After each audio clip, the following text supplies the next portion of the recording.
네, 하나님 말씀 보시겠습니다. 고린도전서 15장 45절로 47절, 그리고 로마서 5장 12절로 19절 말씀을 연속해서 보도록 하시겠습니다. 건강한 복음의 요소 15번째 시간으로 오늘은 마지막 아담 둘째 사람이라는 제목의 말씀을 가지고 함께 은혜를 받기를 원합니다. 자, 건강한 복음의 요소를 우리가 지금 계속 공부를 하고 있습니다. 그 크게 맥락을 잊지 마시고 갔으면 좋겠어요. 건강한 복음의 요소 첫 번째 요소는 죄인이었고요, 두 번째 요소는 회개였습니다. 그리고 세 번째 요소는 믿음이고, 네 번째 요소가 그리스도입니다. 지금 바로 이 복음의 네 번째 요소인 우리가 그리스도에 대해서 함께 살펴보고 은혜를 받고 있습니다. 복음의 네 번째 요소인 그리스도는 복음의 중심이요 핵심입니다. 그리고 이 예수 그리스도의 생애는 그 과정마다 복음의 핵심 내용이 담겨져 있습니다. 지난 시간에 우리가 살펴보았죠. 창세 전에 예수님께서는 성부 하나님과 인간을 향한 계획을 세우셨고요, 그 계획은 예수님을 중심으로 세워져서 예수님으로 말미암아 성취되게 될 것이라는 사실을 에베소서 1장 3절로 6절을 통해서 우리가 살펴보았습니다.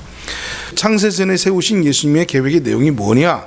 에베소서 1장 3절로 6절에 아주 잘 나와 있는데, 그것을 정리해서 종합을 해보면, 첫째, 인간을 하나님의 아들들로 삼으셔서 천국을 유업으로 물려주시기 원하셨습니다. 그리고 그 천국에서 거룩한 사랑의 연합체로 우리가 하나님의 영광을 함께 누리며 그 영광을 하나님께 돌려 영원히 하나님을 찬양하도록 그러한 계획으로 하나님 우리 인간을 지으신 거예요. 자, 내가 왜 존재하느냐? 하나님 인간을 왜 창조하셨느냐? 우리가 근본도 모르고 살아갈 수는 없잖아요. 그죠? 내가 존재하는 이유가 바로 여기 있습니다. 하나님이 나를 창세 전부터 하늘에 속한 신령한 복, 즉 천국에서 하나님의 아들들이 되게 하셔서 그 천국을 유업으로 물려주셔서 우리가 사랑 안에서 한 연합체로 거룩하게 서로 교통하며 그 가운데서 하나님의 영광을 함께 누리고, 그 하나님의 영광이 너무나 귀하고 너무나 감사해서 하나님께 영광을 돌리고 하나님을 찬양하는 그러한 삶을 살도록 하나님 우리를 계획하신 거예요. 할렐루야. 이것이 바로 하나님 인간을 창조하신 목적입니다. 그러므로 그런 목적으로 지음받은 우리는 이 세상을 살면서 이 세상에서 무엇을 해야 돼요? 천국을 준비해야 되는 거예요. 그러니까 이 세상은 나그네의 인생입니다. 이 세상은 우리가 영원히 살 장소로 하나님이 우리에게 주신 축복이 아니에요. 이 세상은 훈련 장소입니다. 하나님이 우리에게 주시려고 하시는 천국의 그 유업을 이을 상속자로서 그 합당한 훈련 과정을 받는 과정으로 우리가 지나가고 있는 거예요. 그러니까 인생의 목적이 이 세상에서 잘 먹고 잘 사는 것에 있다면 그 사람은 착각하고 있는 것이고 인생을 헛되이 살고 있는 것입니다. 우리는 천국을 준비하기 위해서 이 땅에 있는 거예요. 그래서 육의 것을 죽이고 날마다 영의 것, 신령한 것으로 우리가 덧입어지고 덧입혀져서 그리스도의 장성한 분량까지 도달함으로 말미암아서 훗날 천국에서 하나님 앞에 잘했다 칭찬받고 하나님이 우리에게 나누어 주실 그 유업을 받는 상속자로서의 훈련을 이 땅에서 받는 것이다 하는 사실을 꼭 염두에 두시기 바랍니다. 자, 그러면 예수님은 천지를 창조하실 태초에는 무슨 일을 하셨느냐? 예수님께서는 태초에 인류를 향한 하나님의 계획을, 아까 말씀드린 그러한 계획을 성취하시기 위해서 말씀과 그리고 생명으로 나타나서 일을 시작하셨습니다. 즉 하나님이 창세전부터 계획하신 그 일을 이루시려면은 예수님은 로고스, 말씀으로 오셔야 돼요. 그리고 생명으로 오셔야 돼요. 즉 다시 말해서 하나님이 인간을 향한 하나님의 놀라운 계획은 하나님의 말씀과 그 생명 아니고는 이룰 수가 없다는 얘기입니다. 모든 하나님의 경륜의 계획은 철저하게 하나님의 말씀을 기초로 하고, 그리고 그 말씀과 함께 역사하는 생명으로 말미암아 이루어지는 일이지, 이 말씀과 생명과 무관하게 하나님의 역사는 우리 안에서 성취될 수가 없습니다. 그래서 창세 전에 하나님께서 우리 안에서 예수와 함께 계획을, 우리를 위해서 계획을 세우시고 그 계획을 이루시기 위해서는 필연적으로 예수님께서는 말씀과 생명으로서 그 사역을 감당해야 된다, 그 말입니다. 그래서 요한복음에 태초에 말씀이 계셨는데 이 말씀이 하나님과 함께 계셨고 이 말씀 곧 하나님이신데 이 말씀이 육신이 되고 우리 가운데 거하셨다. 그렇게 말씀하십니다. 그리고 요한일서 1장에는 그 생명이 우리에게 나타나신 바 되었다라고 말씀을 하셔요. 그래서 예수님은 말씀이신 동시에 생명으로서 일을 하기 시작하셨다 하는 사실을 우리가 잘 정리하시기 바랍니다. 자, 그리고 예수님은 이제 출생하시기 전에 아담과 하와의 타락 후 타락한 인류를 구원하시기 위한 메시아로서 오실 것으로 예언되어졌습니다. 그래서 원시복음 창세기 3장 15절 인간이 타락하고 난 이후에 하나님께서 여인의 후손에서 한 남자가 태어날 것을 말씀하셨고 그 한 남자로 인해서 뱀의 머리를 짓이기게 될 것을 예시하시고 예표하셨습니다. 그리고 이제 한 아이가 처녀의 몸에서 태어날 것에 대한 예언들이 쭉 구약 성경 전체를 통해서 이제 나타나 있는 모습을 보게 되어집니다. 자, 그리고 예수님이 이제 잉태하시고 출생하실 때는 성령으로 잉태하여 동정녀의 몸에서 탄생하셨습니다. 할렐루야. 네, 성령으로 잉태된 사람은 예수 그리스도 외에는 아무도 없습니다. 뭐 동정녀 마리아가 원죄가 없다. 그래서 이렇게 말을 하는데 동정녀 마리아가 원죄가 없으려면 동정녀 마리아조차도 성령으로 잉태돼서 출생해야 되는데 성경에는 전혀 그런 기록이 없습니다. 자, 그러면 예수님이 이 성령으로 잉태하여서 동정녀의 몸에서 출생을 한 이 내용을 우리가 복음의 의미로서 살펴보게 되지면 첫째는 성육신, 즉 하나님이 사람의 몸으로 오셨다는 거예요. 아멘. 네, 하나님이 우리 인간을 구원하시기 위해서 낮고 천한 인간의 모습으로 인간으로 이 땅에 오셨다. 우리가 이것을 성육신 혹은 화육신 혹은 도성인신 그렇게 말을 합니다. 두 번째, 예수님께서는 신성과 인성을 동시에 가지셨어요. 성령으로 잉태해서 여인의 몸을 통해서 사람의 몸으로 태어나셨기 때문에 예수님은 신성과 인성을 동시에 가지심으로써 하나님과 사람 사이에 유일한 무엇이 됐습니까? 중보자의 역할을 감당하실 수 있는 그런 분이 되신 거예요. 그래서 공자나 석가나 마호메시나 아무리 인간 가운데서 아무리 뛰어난 존재가 있다 할지라도 그는 하나님과 인간 사이에 중보자가 될 수 없습니다. 한편으로는 신성을 붙잡고 한 손으로는 인성을 붙잡고 있는 신인 양성일체, 즉 신성과 인성을 동시에 가지신 예수 그리스도라야만 유일하게 하나님과 사람 사이에 중보의 자격을 가지고 있다. 아멘. 그래서 예수 그리스도 외에는 천하 인간의 구원받을 만한 이름을 주신 일이 없다라고 말씀하시는 거예요. 그래서 예수님이 나는 길이요, 아버지께로 가는 길이란 말이에요. 진리요, 생명이다. 그래서 나로 말미암지 않고는 아버지께로 올 자가 없다. 그래서 많은 사람들이 종교적인 이야기를 할 때 그래요. 기독교는 왜 그렇게 독단적이고 기독교는 왜 꼭 자기들만 믿어야만 구원이 있다라고 말하느냐. 이것이 이런 진리가 있고 이런 사실이 있기 때문에 그런 거예요. 예수 아니면은 하나님과 인간 사이에 중보가 없어요. 그래서 오직 예수 그리스도를 통해서 밖에는 하나님으로부터 용서받고 구원받을 길이 없기 때문에, 그래서 예수를 믿어야 되고 예수 안 믿으면 당신 구원받을 길이 없다라고 우리는 강하게 말하는 겁니다. 이건 독단이 아니고 이것은 진리입니다. 아멘. 예, 유일한 길이기 때문에 그렇습니다. 또한 예수님은 성령으로 잉태하여 동정녀 마리아의 몸에서 태어남으로 말미암아 아담의 씨를 받지 않았어요. 그래서 원죄 없이 예수님은 태어나실 수 있었습니다. 만약 예수님이 아담의 씨 가운데서 출생하셨다면 예수님은 구세주가 되기보다는 아담 안에서 죄인으로 태어나셔서 당신의 죄가 사함받아야 되는 그런 입장이 되어버리게 되는 거예요. 그래서 예수님은 동정녀의 몸에서 성령으로 잉태하셔야만 했던 겁니다. 아멘. 자, 그리고 네 번째, 예수님은 희생제물이요 생명의 종자씨로 이 땅에 오셨습니다. 우리 죄를 대신해서 죽으시는 희생제물이시면서 또한 아까 생명으로 역사하신다 그랬잖아요. 그래서 당신 안에 있는 생명을, 이제 한 알의 씨 안에 머물러 있는 생명을 죽음을 통해서 확장하셔서 저와 여러분이 그 생명으로 거듭날 수 있는 길을 열어놓기 위해서 생명의 종자씨로 이 땅에 오셨다 하는 사실을 믿으시기 바랍니다.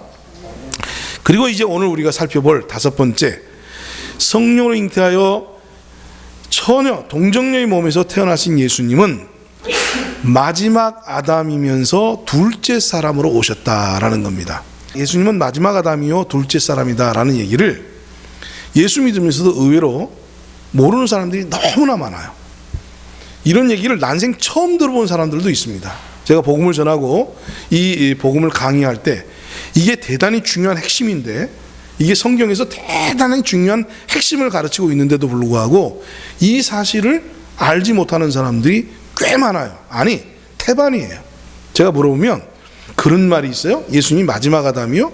그 다음에 둘째 사람이라고요? 그게 그런 말이 성경에 있습니까? 있죠. 성경 어디에 있습니까? 자, 고린도전서 15장 45절을 우리가 같이 한번 읽어보겠습니다. 시작. 기록된 바 첫사람 아담은 생명이 되었다 함과 같이 마지막 아담은 살려주는 영이 되었나니. 자, 여기 예수님을 지금 무엇이라고 지금 기록하고 있어요? 마지막 아담이라 그렇게 말을 했습니다. 특이하죠? 야, 그렇다면 여기는 이렇게 표현한 데는 뭔가 이유가 있겠죠? 그렇습니다. 복음에 대단히 중요한 의미가 이 표현 속에 담겨져 있습니다. 저와 여러분이 상상도 못할 만한 어마어마한 비밀이, 복음의 핵심적인 내용이 이 표현 안에 담겨져 있어요. 예수는 마지막 아담이시다. 자, 그리고 바로 15장 47절 다음 구절이죠. 같이 읽습니다. 시작. 첫사람은 땅에서 났으니 흙에 속한 자이거니와 둘째 사람은 하늘에서 나셨느니라. 예, 예수님을 일컬어서 지금 이제 둘째 사람이라 이렇게 말을 했어요. 자, 물어봅시다. 아담이 태어나고 난 이후로 예수님이 태어나시기 전까지 많은 사람들이 있었어요, 없었어요? 수많은 사람들이 있었잖아요. 수백억, 수천억의 사람들이 있었어요. 근데 왜 예수님을 둘째 사람이라고 얘기합니까? 아담 이후로 예수님이 왜 둘째 사람이 됩니까? 아담 이후로 예수님께서는 수천억 번째 사람일 수도 있어요. 실제로 그렇지 않습니까? 그런데 오늘 여기 성경은 예수님을 첫사람 아담 다음에 오신 누구라고 얘기해요? 둘째 사람이라 이렇게 표현을 하고 있어요. 독특하죠? 아, 그렇습니다. 예수님은 이 땅에 오실 때에 무엇으로 오셨어요? 마지막 아담으로 오셨고, 또한 무엇으로 오셨어요? 둘째 사람으로 오셨어요. 여러분, 이 사실을 오늘 좀 분명하게 깨달을 수 있기 바랍니다. 그리고 이 사실 속에 담겨져 있는 복음의 어마어마한 내용이 여러분들에게 큰 축복이 되어지기를 주님의 이름으로 축원합니다. 아멘. 예, 오늘 우리가 읽었던 본문 말씀 가운데 로마서 5장 14절에 보면, 자, 같이 한번 읽어봅시다. 그러나 시작. 그러나 아담으로부터 모세까지 아담의 범죄와 같은 죄를 짓지 아니한 자들까지도 사망이 왕노릇하였나니 아담은 오실 자의 모형이라. 자, 여기 로마서 5장 12절부터 19절까지가 대단히 중요한 말씀입니다. 이건 성경의 키예요. 성경 전체를 풀어가는 키입니다. 로마서에서도 그래서 중간에다가 이 부분을 다 기록해 놨어요. 사실은 로마서를 제일 처음에 무엇을 통해서 기록하고 싶었냐면, 사도 바울은 로마서 5장 12절에 있는 이 말씀을 처음부터 말하고 싶었어요. 처음부터 말하고 싶었습니다. 그런데 이렇게 말을 하면 사람들이 이해를 못해요. 이해를 못해. 그리고 수용을 안 해. 이해를 못하고 수용을 안 하기 때문에 이 내용을 감추어뒀다가 이제 그 인간의 구원 문제를 다 다루고 난 다음에 비로소, 자, 그런데 내 말을 들어봐 하면서 로마서 5장 12절 말씀이 중요한 복음의 핵심 원리로 설명되어지고 있습니다. 이 부분은 로마서 강의할 때 제가 좀 더 구체적으로 강의를 드리기로 하고, 오늘은 그 개념만 좀 살펴보고 지나갈 계획입니다. 자, 여기 아담은 오실 자의 모형이라 그렇게 여기 표현을 하고 있습니다. 자, 아담은 오실 자의 모형이라. 이 모형이라는 말은 헬라어로 티포스라는 말인데요, 그 뜻은 모형, 예표, 이런 것을 의미하는 단어입니다. 그러니까 첫사람 아담은 둘째 사람 예수 그리스도의 무엇이라는 거예요? 모형이라는 거예요. 그림자라는 거예요. 자, 여기에서 아담이 갖는 위상과 예수 그리스도께서 갖는 위상이 무엇인가 하는 것을 성경은 분명하게 말을 해놓고 있습니다. 즉 아담이라고 하는 본인 한 사람의 삶의 의미만을 가지고 있지 아니하고 이 아담은 굉장히 중요한 위치를 점하고 있다는 겁니다. 이와 같이 아담이 대단히 중요한 위치를 점하고 있듯이 예수 그리스도께서도 아담과 같은 대단히 중요한 위치로서 이 땅에 오실 것이라고 성경은 말씀하고 있는 거예요. 그래서 아담은 무엇이다? 오실 자의 모형이라. 지난번 개혁성경에서는 오실 자의 표상이라 그렇게 말했는데 사실 어쩌면 그 표현이 좀 더 확실하게 와닿는지 모르겠어요. 모형보다는 예표, 표상이다 이렇게 말하는 것이 훨씬 더 우리에게 와닿을 수 있습니다. 자, 그러면 우리가 아까 로마서 5장 14절에 보면 이 말씀은 자 한번 보겠습니다. 제가 나중에 강의할 때가 있으면 충분하게 설명을 드리겠습니다만 오늘은 좀 그냥 간단하게 설명드릴게요. 자, 그러나 아담으로부터 모세까지 아담의 범죄와 같은 죄를 짓지 아니한 자들까지도 사망이 왕노로 하였다. 자, 죄는 누가 범했는데? 아담이 범했는데, 그리고 아담으로부터 모세 때까지 아직 율법도 없었어요. 근데 아담과 같은 죄를 짓지 아니한 자, 선악과를 따먹지도 않았잖아요. 그런 자들에게까지도 무엇이 이미 왕노릇하고 있었어요? 사망이 왕노릇하고 있었다는 거예요. 그러면서 아담은 오실 자의 모형이라 이렇게 말을 했어요. 자, 이게 무슨 말이냐면 아담은 자기 죄를 지어서 죽는 것이 마땅하지만 아담 한 사람이 지은 죄 때문에 선악을 알게 하는 나무의 실과를 따먹은 이 죄 때문에 아담뿐만 아니라 아담 안에서 태어난 모든 사람들이 영향을 받았다고 말입니다. 이해가 되시죠? 그래서 아담은 단지 자기만의 하나님 앞에서의 인생을 산 것이 아니라 인류의 무엇으로 살았어요? 대표자로 살았단 말입니다. 처음부터 하나님께서는 아담을 지었을 때 아담은 개인적인 위치로 지은 것이 아니라 너는 너로 말미암아서 모든 인류의 운명이 결정될 것이다. 즉 다시 말해서 모든 인류의 대표자로서 지음을 받은 거예요. 그래서 이름도 뭐예요? 아담이에요. 이 아담이라는 말이 무슨 말입니까? 히브리어로 사람이라는 뜻이에요. 그러니까 아담은 특별한 이름이 없어요. 아담이 이름이 아니야. 아담이 뭐예요? 사람이에요. 사람. 그래서 아담을 지어놓고 너는 사람이라 그렇게 말씀하셨어요. 그러니까 이 아담은 인류를 대표하는 자였단 말입니다. 그래서 아담이 지은 죄 때문에 모든 인류가 영향을 받게 되어져서 아담의 죄로 말미암아서 모든 사람들이 사망에 이르게 되어지고 그리고 그 아담의 죄가 유전되어짐으로 말미암아서 모든 사람들이 죄 가운데서 살 수밖에 없는 죄인이 되어져 버렸다. 이것이 지금 로마서 5장 14절에서 얘기하고 있는 거예요. 이와 같이 네가 인류의 대표로서 너의 삶이 모든 인류에게 영향을 주듯이 이것은 앞으로 오실 자, 즉 예수 그리스도의 모형이다. 예수 그리스도 한 사람도 아담 너처럼 그 예수 그리스도의 한 행동으로 말미암아, 즉 십자가와 부활의 사건이죠. 예수님이 행하신 그 십자가와 부활의 사건으로 말미암아서 아담 네 안에서 모든 사람이 죽었던 것처럼 예수 안에서 모든 사람들이 새 생명을 얻어서 새롭게 살게 되어지는 그런 일들이 일어나게 될 것이다 라고 얘기하는 겁니다. 그래서 이걸 뭐라고 얘기해요? 대표 원리라 그렇게 말을 해요. 대표 원리. 그래서 이 대표 원리 때문에 대표 원리를 가지고 있는 사람은 두 사람밖에 없는 거예요. 그래서 아담을 첫 사람이라 얘기를 하고 그 다음에 예수님을 뭐라고 해요? 둘째 사람이라 그렇게 얘기하는 거예요. 이제 아시겠어요? 즉 예수가 둘째 사람이라고 얘기하는 것은 아담과 같이 대표자로서 인류의 대표자로서 오신 두 번째 사람이기 때문에 예수님을 둘째 사람이라 그렇게 말을 하는 겁니다. 이해가 되시죠? 예. 그러니까 아담 외에 다른 어떤 누구도 아담과 같은 인류를 대표하는 자는 없었어요. 이해가 되세요? 예. 아담 외에는 어느 누구도 인류에게 영향을 미치는 그런 대표자가 없었습니다. 자, 그런데 이 아담이 저질러 놓은 이 문제를 해결하기 위해서 아담과 같은 대표자를 하나님이 이 땅에 보내시기로 하셨는데 그 대표자가 누구예요? 예수님이에요. 그럼 예수님이 이 땅에 오신 목적은 뭐예요?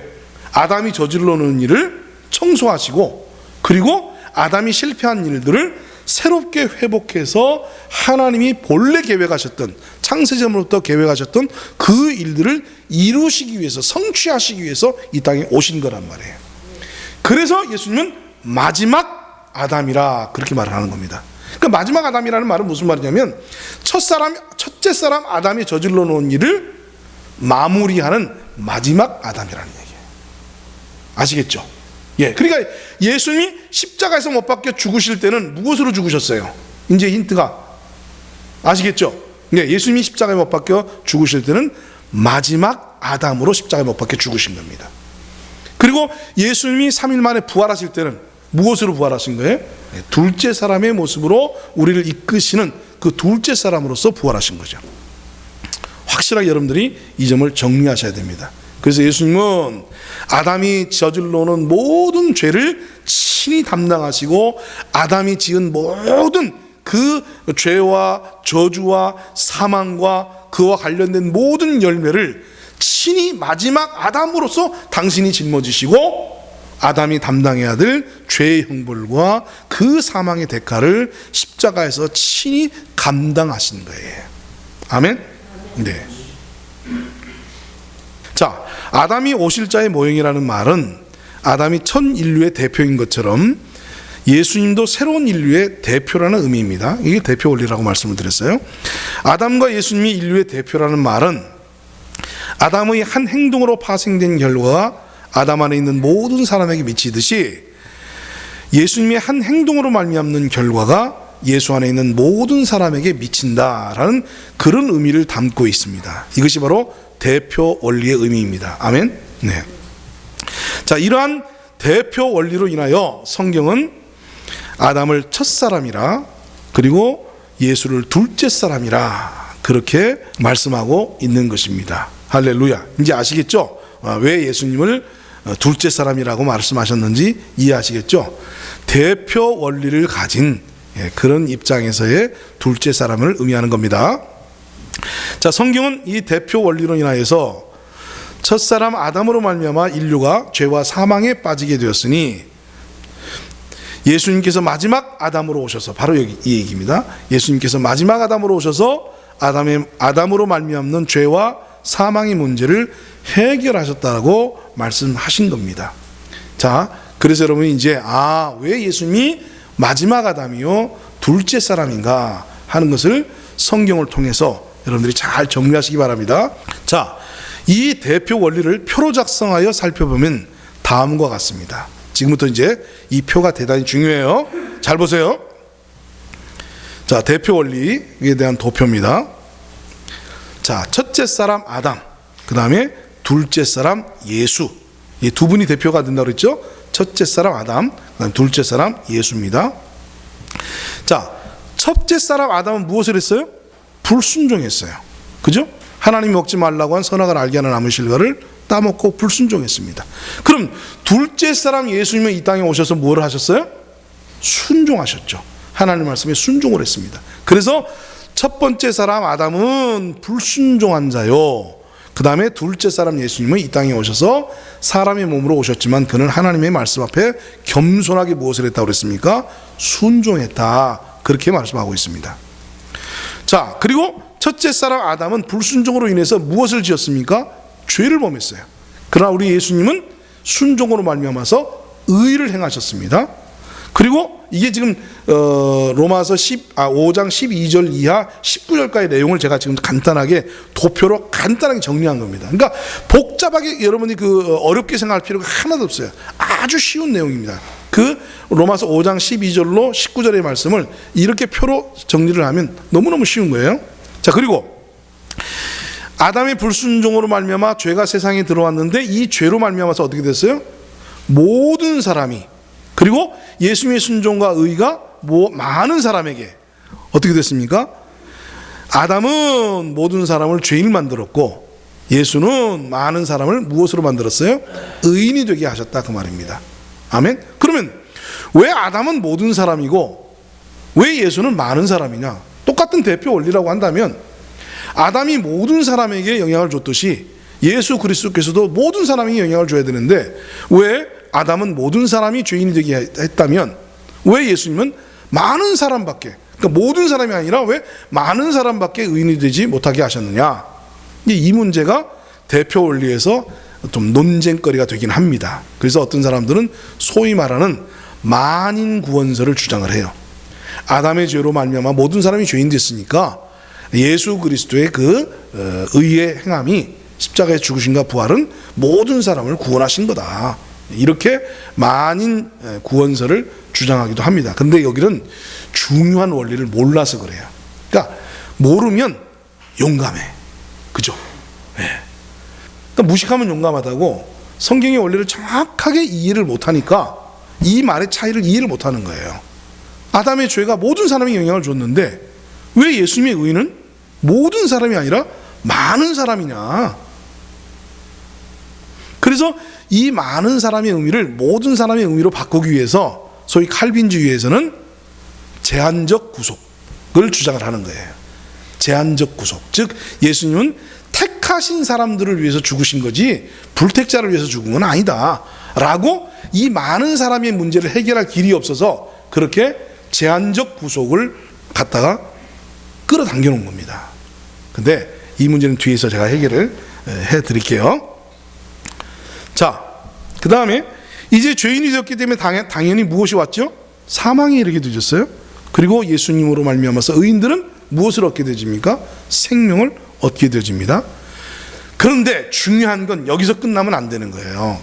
로마서 5장의 핵심은 바로 여기 다음 번에 있습니다. 사망이 옴으로 말미암아서 결국 아담 안에는 무엇이 역사를 합니까? 사망이 왕노릇을 해요. 이게 로마서 5장에 나와 있는 말씀입니다. 사망이 왕노릇을 해요. 그리고 반대로 예수 안에서 의롭다함을 얻고 생명을 얻은 사람들은 생명 안에서 오히려 왕노릇을 해요. 이게 차이가 있는 거예요. 한쪽은 사망이 왕노릇을 하고 다른 한쪽은 생명이 왕노릇을 해요.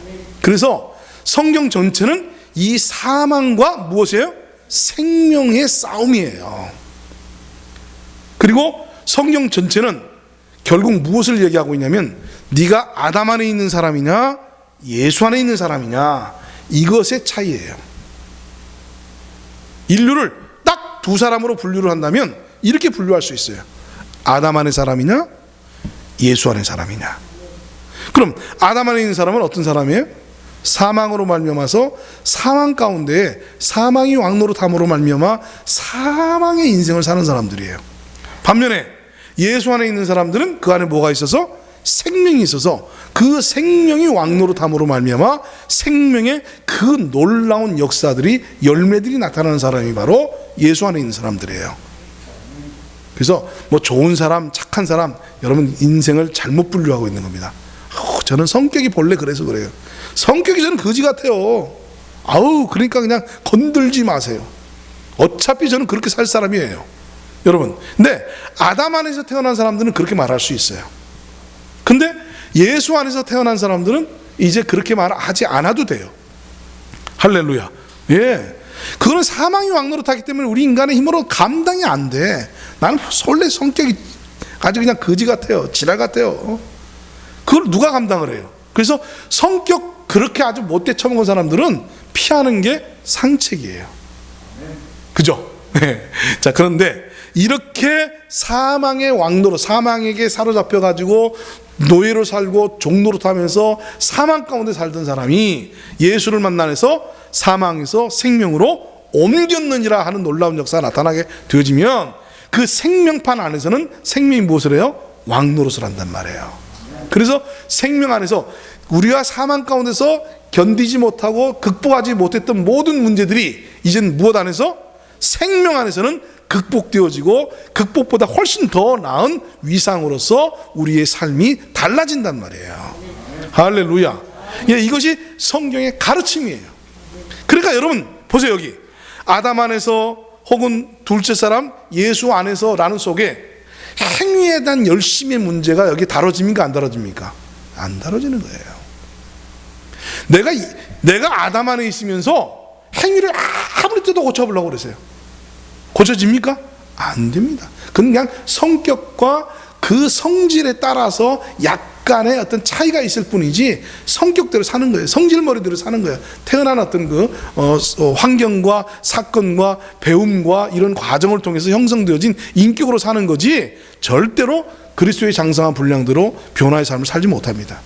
그러니까 성경은 인간의 행위 문제를 다루고 있지 않아요. 그러니까 사람, 여러분 보십시오. 교회에서 인간의 행동 문제를 다루기 시작할 때부터 이미 그건 종교로 전락을 해버려요. 교양으로 전락을 해버려요. 교양. 성경은 인간의 행동 문제를 다루고 있지 않습니다. 성경은 인간의 행위를 뜯어 고치려는 노력을 하지 않는다니까요. 근데 많은 사람들은 예수 믿고 어떻게 해야 된다고 생각해요? 착해져야 된다고 생각해요. 예수 믿고 행동을 뜯어 고쳐야 된다고 생각해요. 예수 믿고 다른 사람이 되려고 피눈물 나는 노력을 해야 된다고 생각해요. 왜? 뭘 모르니까. 성경이 말하고 있는 이 대표 원리를 모르니까.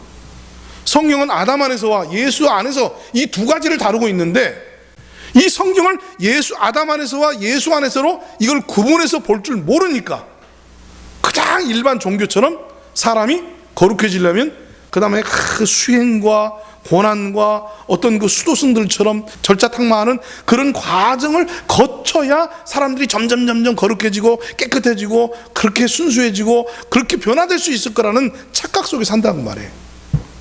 그러니까 쉽게 말하면 이런 겁니다. 돼지는요 아무리 씻겨놔도 다시 뭘 만들어요? 돼지고를 또 만들어. 돼지는 태생이 돼지이기 때문에요 그 아무리 돼지 보고 깨끗하게 하려고 해도 안 돼. 돼지는 태생이 그래요. 태생이. 근데 여러분 고양이 보세요. 고양이는 또 태생이 아주 어떻습니까? 아주 그냥 지저분한 거 싫어해요. 맨날 씻어 닦고 그냥 맨날 핥고 그냥 그 태생이 문제지. 아시겠습니까? 그래서 성경은 위치의 문제로 행위를 다루고 있습니다. 위치의 문제. 여러분 이 말을 참 이해할 수 있으면 너무나 참 아멘일 텐데 행위가 위치의 문제다? 예, 성경은 행위를 위치의 문제, 즉 아담 안에서냐 예수 안에서냐는 위치의 문제를 다루고 있고 그 다음에 아담의 생명이냐 예수의 생명이냐 하는 생명의 문제로 다루고 있는 겁니다. 이제 이 대표 원리를 가지고 이제 우리의 삶이 어떠해야 되는가 이제 살펴보겠습니다. 대표 원리로 본 복음의 의미. 여러분 이런 거는 장경동 목사가 얘기하듯이 이런 건 가르쳐 주기도 아까워. 뭐 그런 표현을 자주 하시잖아요, 그분은. 응? 아우, 난 이런 거 가르쳐 주기도 아까워. 막. 사실 이렇게 정리해서 가르쳐 주면서 저도 그런 마음이 좀 들긴 해. 이런 걸 막 가르쳐 주기도 아까워. 농담입니다. 자, 대표 원리로 본 복음의 의미, 첫째 사람 아담, 그 다음에 둘째 사람 예수, 역시 그 두 가지의 위치에 있습니다. 자, 첫째 사람, 이제 이게 비밀이 풀리는 거예요. 첫째 사람 아담 안에서 태어나는 거는 뭐로 태어나면 돼요? 육체로 태어나면 되는 거예요. 그러니까 이거는 육체로 태어나면 저절로 난 누구 안에서 태어나게 된 거예요? 아담 안에서 태어나는 거예요. 이해가 되시죠? 예. 자, 그런데 둘째 사람 예수 안에서 태어나려면 어떻게 해야 돼요? 예, 성령으로 태어나야 되는 거예요. 그래서 물과 성령으로 네가 거듭나지 아니하고는 하나님 나라에 들어갈 수 없다. 육으로 난 것은 육이요, 성령으로 난 것은 영이니. 그러니까 우리가 예수 안에서 태어나는 것은 영적으로 태어나는 것이지 육체적으로 태어나는 것이 아니기 때문에 아담 안에서 태어났을 때에 받는 규제와 예수 안에서 태어났을 때에 받는 혜택이 차이가 있는 거예요. 이거를 이해를 못하니까 그 무슨 뭐 만인 구원설이니 뭐 이래 가면서 이 문제를 헷갈려서 착각하고 있는 겁니다. 자, 아담 안에서 태어나는 것은 육체에 출생하면 되는 거예요. 그게 아담 안에서예요. 그 다음에 성령으로 거듭남으로 말미암아서 우리는 예수 안으로 들어오게 되는 거예요. 할렐루야. 이제 아시겠죠? 이 차이가. 예. 출생을 통해서만 아담 안에서 예수 안에서 우리가 태어나는 건데 출생의 의미가 다르단 말이에요. 아담은 무엇으로? 육체로 태어나는 거예요. 그러나 예수 안에서는 영으로 태어나는 거예요. 요한복음 3장이죠. 3장 15절부터 나와 있는 니고데모와의 대화 가운데서 물과 성령으로 거듭나야 된다는 얘기는 요한복음 외에 다른 3복음, 공간복음에는 없어요. 이 내용이. 유일하게 요한복음에만 기록되어 있습니다. 왜 그렇다고 그랬죠? 요한 사도는 철저하게 무엇을 중심으로 해서 복음을 기록했다고 그랬죠? 생명을 중심으로 해서 이 복음을 기록했기 때문에 그가 구원받는다는 개념이 요한 사도에게서는 구원받는다는 개념이 물과 성령으로 거듭나는 것이다라는 얘기를 하고 있는 거예요. 그래서 구원의 문제를 생명의 문제로 바꿨단 말이에요. 이해가 되시겠죠? 예. 그래서 첫째 사람 아담 안에서는 육체로 출생함으로 아담 안에 우리가 존재하게 되는 것이고, 둘째 사람 예수 안에서는 물과 성령으로 거듭남으로 예수 안에 거하게 되어진다, 그 말입니다. 아멘. 자, 그러면 이 아담 안에서와 예수 안에서는 성경 처음부터 대비가 되어져서 우리에게 선택의 기로에 있도록 하셨던 거예요. 자, 그게 뭐예요? 아담은 선악과, 그 다음에 예수는 생명과로 대표가 되어집니다. 그래서 처음부터 성경에서 대비되어지는 것은 그 선과 악의 대비가 아니에요. 선과 악은 오히려 아담 안에 있어요. 이해가 되시죠? 선악의 문제는 이미 아담 안에 다 있어요. 선도 있고 악도 있다니까요. 근데 많은 사람들이 이 성경에서 충돌하고 있는 것이 선과 악이 충돌하고 있다고 생각을 해요. 여러분, 그건 일반 종교고요. 기독교를 일반 종교로 전락시키는 겁니다. 기독교는 선과 악, 의와 죄의 싸움이 아니고요, 선악과와 생명과의 싸움이에요. 그럼 이 선악과의 싸움은 뭐냐? 이거는 전에도 말씀드렸고 또 앞으로 말씀드리겠습니다만, 이건 행위 문제가 아닙니다.